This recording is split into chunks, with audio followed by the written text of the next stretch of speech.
Hi, I'm Ms. Matsuoka, and I'm going to teach you about how to solve rational equations. The steps are on the side. So the first step is you want to find the common denominator and multiply every single numerator by the common denominator. Then you're going to solve.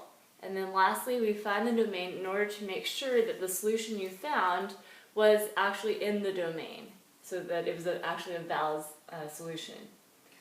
So we find our common denominator. Now when we find our common denominator, we're looking at both of our denominators. We have x plus 3 and we have x minus 5. So that's our common denominator. So we're going to multiply every numerator by our common denominator.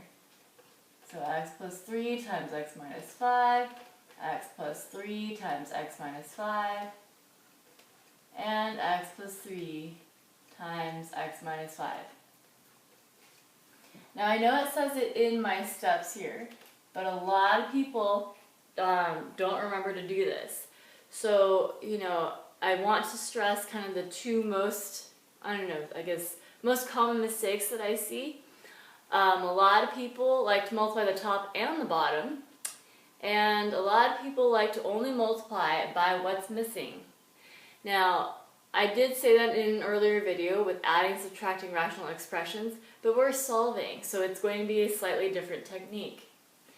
Now, the whole reason why we are multiplying by the common denominator, why we multiply every numerator by the common denominator, is so we can get rid of it, so that we don't work with the fractions anymore, and it's just a lot easier to work with just numbers rather than fractions. So, this is what we have right now. Now we're looking to see what we can cancel. It looks like I can cancel out the x plus 3's here. I can cancel out the x minus 5's here. And I can cancel out the x plus 3's here. So, now I'm going to write down what I have left. I have x minus 5 minus 3 times x plus 3 is equal to x minus 5. From here, I just distribute. I get x minus 5 minus 3x minus 9 is equal to x minus 5. I want to highlight what I did right here because I distributed the 3 and the negative. Right? I'm distributing this negative and 3. And that's really important because whenever you subtract, just like when we added and subtracted rational expressions, you always need to distribute the negative.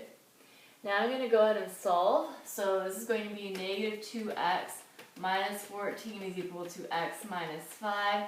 I'm going to get the x's to the right side and the numbers to the left side. So on the right side I'm going to have a positive 3x. On the left side I'm going to have a negative 9. I'm going to just kind of switch that over, so that's going to be x equals negative 3. So I've done the first two steps now. My last step is find the domain. So the domain here, well, the domain, the way I do that is I want to find the excluded values.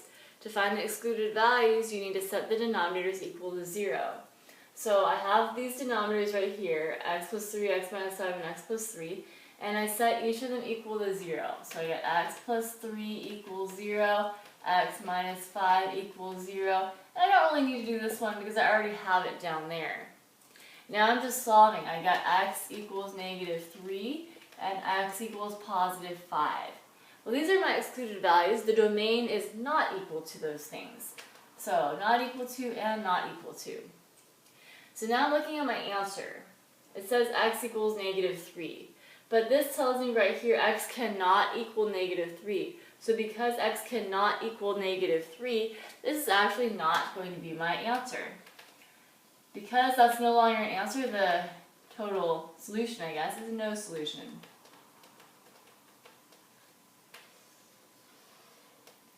Alright, so we are going to go ahead and do another example together, and then I will give you a bonus question. Here's our second example. The first thing that you really want to do here is, find the common denominator, yeah, but you should notice that this one is a little bit more complicated.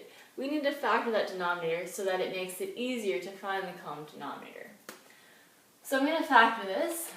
Top part's negative 2, bottom part's negative 1. That's going to be negative 2 and positive 1.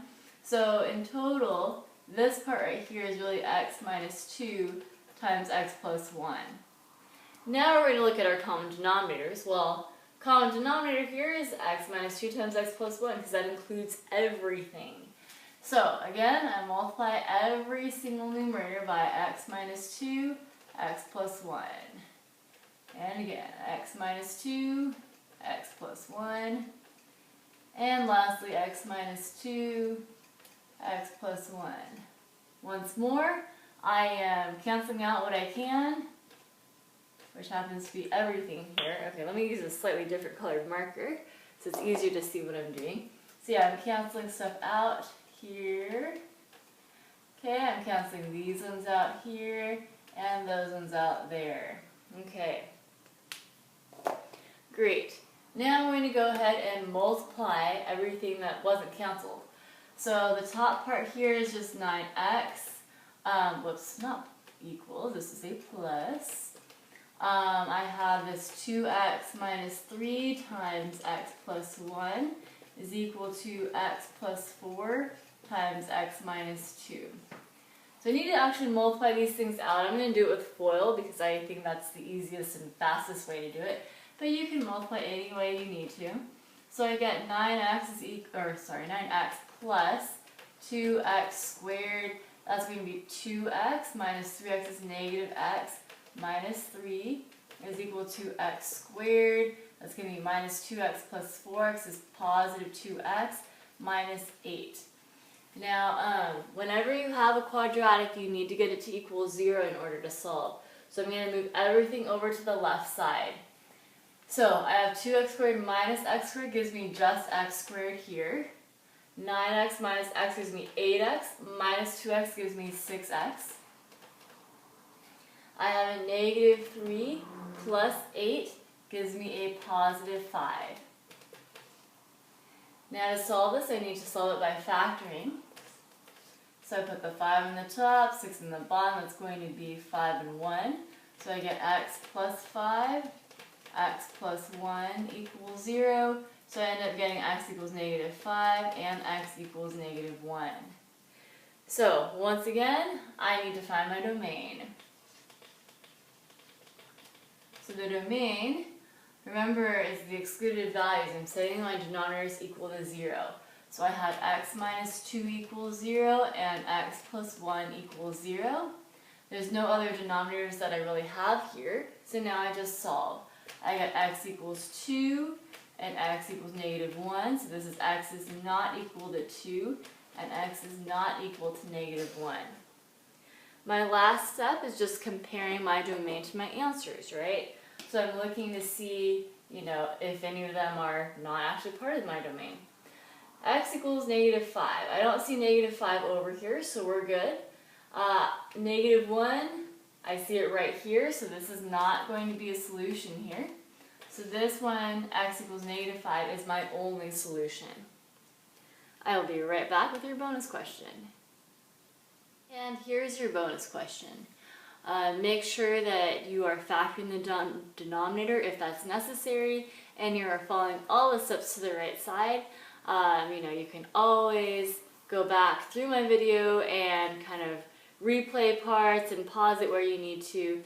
Good luck!